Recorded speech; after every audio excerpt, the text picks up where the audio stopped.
সরকারি তথ্য অনুযায়ী এবছর কুরবানির পশুর আনুমানিক চাহিদা 1,10,06,334টি, আর দেশ জুড়ে সরবরাহযোগ্য পশুর সংখ্যা ধরা হয়েছে 1,23,33,840টি। সেই হিসেবে প্রায় 22,27,506টি পশু উদ্বৃত্ত থাকবে বলে ধারণা করা হচ্ছে। এবছর ঈদুল আজহায় রাজধানীতে 27টি পশুর হাটের অনুমোদন দেওয়া হয়েছে। এর মধ্যে ঢাকা উত্তর সিটি কর্পোরেশনের আওতায় 16টি এবং ঢাকা দক্ষিণ সিটি কর্পোরেশনের আওতায় 11টি হাট থাকবে। পাশাপাশি পশুর স্বাস্থ্য ও জননিরাপত্তা নিশ্চিতে হাটগুলোতে 20টি ভেটেরিনারি মেডিকেল টিম সার্বক্ষণিক সক্রিয় থাকবে। আসসালামু আলাইকুম, শুভেচ্ছা। আজকের পাঠে স্বাগত। এতক্ষণ আমি যে স্ক্রিপ্টটি পড়ছিলাম সেটি 16 মে বাণিজ্যিক সংবাদের একটি স্ক্রিপ্ট, বিকেল 5টার বাংলাদেশ বেতারের।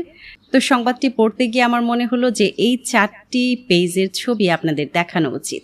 তাহলে হয়তো আপনারা বুঝতে পারবেন যে কেন 1 থেকে 100 পর্যন্ত সংখ্যাগুলো সঠিক উচ্চারণ খুব ভালোভাবে জেনে নেওয়া জরুরি। একটু খেয়াল করে দেখুন, স্বর্ণের দামের যে হিসেবটা দেওয়া হয়েছে, এত সংখ্যা। এর পরের ছবিটিতে ঢাকার পুঁজি বাজারের কিছু চিত্র দেওয়া আছে। এখানে অনেক সংখ্যা আপনাকে পড়তে হবে। আর সর্বশেষ যে পেজটি আমি দেখাচ্ছি সেটি হচ্ছে বৈদেশিক মুদ্রার বিনিময় হার, অর্থাৎ সবগুলোই সংখ্যা।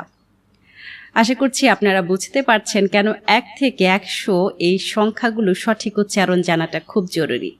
আপনি হয়তো সংবাদ উপস্থাপক হতে চান, কিংবা উপস্থাপক হতে চান, কিংবা আপনি আপনার নিজের জীবনেও সুন্দরভাবে কথা বলা আয়ত্ত করতে চান, আর সে কারণেই প্রমিত উচ্চারণ আপনি অনুশীলন করছেন। কারণ যাই হোক না কেন, সংখ্যা আপনি সব জায়গায় পাবেন। আশা করছি এই সংখ্যাগুলোর সঠিক উচ্চারণ আপনারা ভালোভাবে অনুশীলন করে নিলে পরবর্তীতে আর কোনো জায়গায় পড়তে গিয়ে আপনাদের অসুবিধায় পড়তে হবে না।